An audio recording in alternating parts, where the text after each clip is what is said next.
Sekarang kita memasuki penjelasan materi bab 3, Demokrasi dan Hak Asasi Manusia dalam Perspektif Alkitab.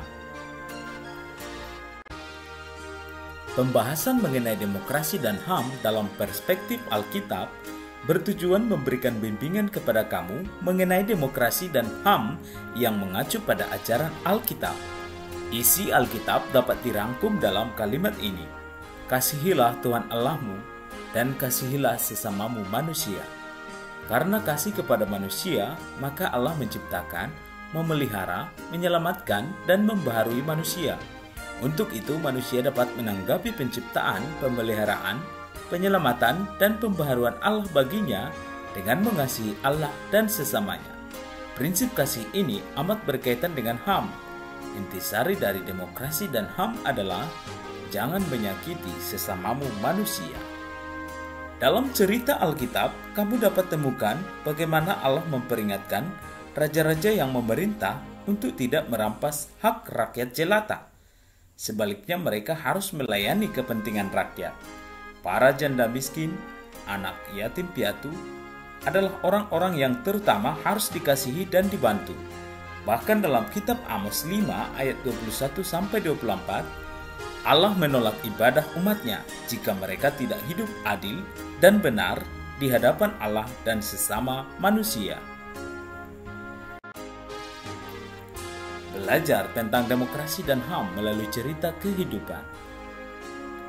Keruntuhan pemerintahan Orde Baru diwarnai pula oleh berbagai konflik di berbagai wilayah Indonesia seperti di Ambon, Poso, Kalimantan Tengah, Timur, Papua, dan lain-lain. Di Aceh, pemberontakan rakyat Aceh akhirnya dapat diselesaikan dengan perdamaian. Namun di Papua, rakyat masih terus bergolak menuntut hak-haknya. Kamu dapat mempelajari 4 orang tokoh perempuan yang memperjuangkan HAM. Mereka mempersembahkan dirinya bagi penegakan HAM, meskipun untuk itu mereka harus menderita.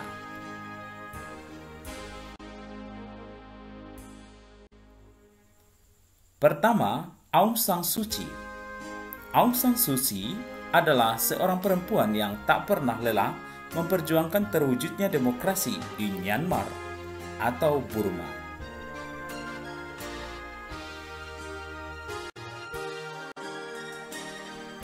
Kedua, Rachel Ellen Corrie. Ia adalah seorang anggota Gerakan Solidaritas Internasional (GSI) yang dibunuh oleh pasukan pertahanan Israel (IDF) dengan sebuah bulldozer ketika ia berusaha menghalangi tentara IDF menghancurkan rumah seorang ahli farmasi Palestina, Samir Nasrallah. Ketiga, ada Rustina Sitompul. Kepeloporan Ade Rustina dalam aktivisme hak asasi manusia banyak dipengaruhi oleh pengalaman hidupnya sejak kecil. Rustina menyaksikan dan bahkan secara langsung dilibatkan dalam aktivitas perjuangan kemerdekaan oleh ayahnya. Ia mulai belajar gerakan tutup mulut dengan merahasiakan tempat persembunyian yang dibangun ayahnya di rumah. Ia juga dilibatkan sebagai kurir bagi para gerilyawan dengan membawa pesan di balik lipatan. Keempat, Malala Yousafzai. Pada tahun 2009, Malala mulai menulis blog untuk radio Inggris BBC yang isinya adalah pengalaman hidup di bawah penindasan dan larangan Taliban untuk bersekolah. Awalnya, penulisan blog ini berjalan lancar karena Malala memakai nama samaran Gul Makai. Namun pada bulan Desember 2009, nama aslinya mencuat. Tidak kepalang tanggung, Malala semakin aktif menyuarakan hak perempuan untuk memperoleh pendidikan, sehingga ia dinominasikan untuk menjadi pemenang International Children's Peace Prize pada tahun 2011. Selain juga berhasil memenangkan National Youth Peace Prize. Pada tahun yang sama, Malala dan keluarganya tahu bahwa Taliban memberikan ancaman mati kepadanya. Mereka sekeluarga memang mengkhawatirkan keselamatan sang ayah yang merupakan aktivis anti-Taliban, namun mereka menganggap Taliban tidak akan menyerang anak. Malala salah, karena Taliban justru dengan sengaja menembaknya di kepala Saat Malala dan teman-teman berada di bis sekolah saat perjalanan pulang dari sekolah pada tanggal 9 Oktober 2012, tembakan itu meleset dan mengenai dua temannya yang langsung terluka parah. Namun sebagian dari tempurung kepala Malala diangkat untuk meredakan bengkak di otaknya. Namun kondisi kritisnya menyebabkan ia dibawa ke Birmingham, Inggris. Untung ia tidak mengalami trauma otak berkepanjangan dan mulai Maret 2013 ia dapat bersekolah kembali di Birmingham. Malala menuliskan autobiografinya berjudul I Am Malala, The Girl Who Stood Up for Education and Was Shot by the Taliban, yang terbit pada bulan Oktober 2013.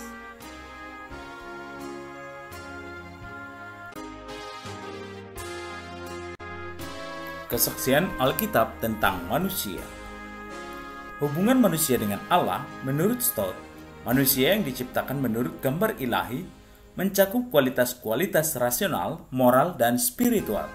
Kualitas ini dengan sendirinya membedakan manusia dari binatang dan memungkinkan manusia berelasi dengan Allah melalui kualitas rasional, moral, dan spiritual. Dengannya manusia belajar untuk mengenal, memahami, serta taat pada perintahnya.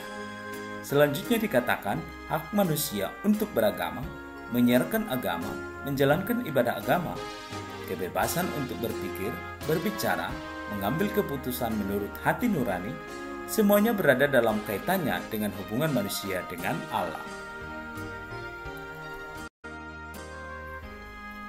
Hubungan antar manusia. Allah menciptakan manusia sebagai makhluk sosial, sehingga dia juga memberkati relasi antar manusia, termasuk hal-hal yang berkaitan dengan akibat dari relasi atau hubungan itu.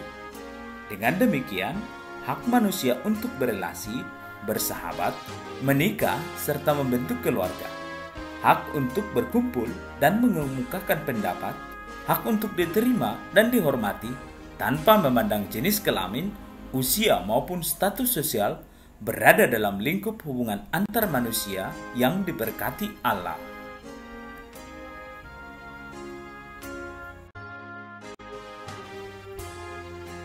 Hubungan manusia dengan bumi dan makhluk lainnya. Manusia diciptakan untuk mengolah bumi, berkuasa atas makhluk-makhluk lainnya.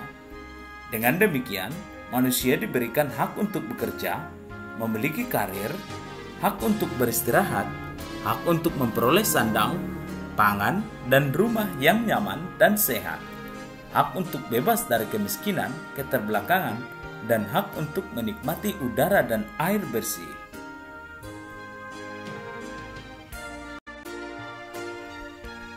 Ketaatan, kasih, dan keadilan selalu menjadi hal penting dalam sejarah hubungan antara manusia dengan Tuhan Allah Sang Pencipta.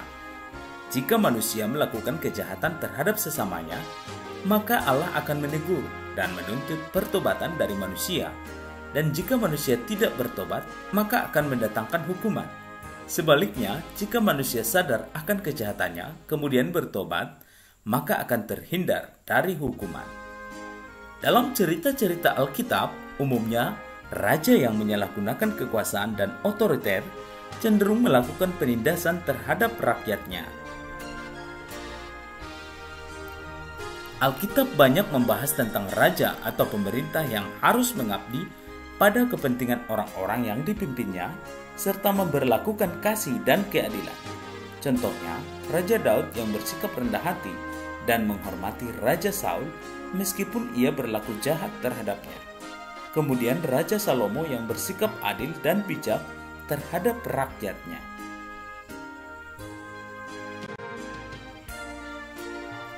Apakah tanggung jawab seorang remaja Kristen di bidang demokrasi dan hak asasi manusia? Menjaga hubungan yang baik dengan sesama, baik dengan teman, guru, anggota keluarga, maupun orang lain. Remaja Kristen juga dapat menghargai pendapat orang lain, menghargai sesama dalam berbagai perbedaan, berpikir positif terhadap orang lain, dan melaporkan kepada yang berwajib jika menyaksikan peristiwa pelanggaran hak asasi manusia.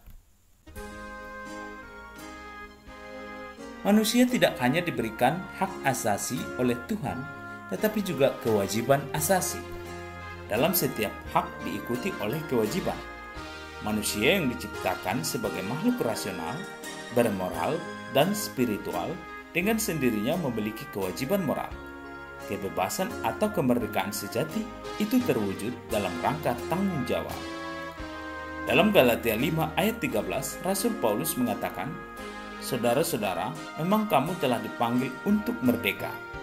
Tetapi janganlah kamu menggunakan kemerdekaan itu sebagai kesempatan untuk kehidupan dalam dosa, melainkan layanilah seorang akan yang lain oleh kasih." Orang Kristen adalah manusia merdeka yang telah ditebus oleh Kristus. Karena itu ada tuntutan untuk hidup sebagai manusia merdeka yang telah terbebas dari perhambaan dosa. Kehidupan sebagai manusia merdeka haruslah diimbangi oleh tanggung jawab. Kesimpulan, pertama, dalam demokrasi kita harus menyuarakan suara kenabian, yaitu suara kebenaran dan keadilan, baik ketika kita sebagai rakyat biasa, apalagi ketika menjadi pemimpin. Kedua, jangan menggunakan uang dan kekuasaan untuk membeli suara dan harga diri rakyat.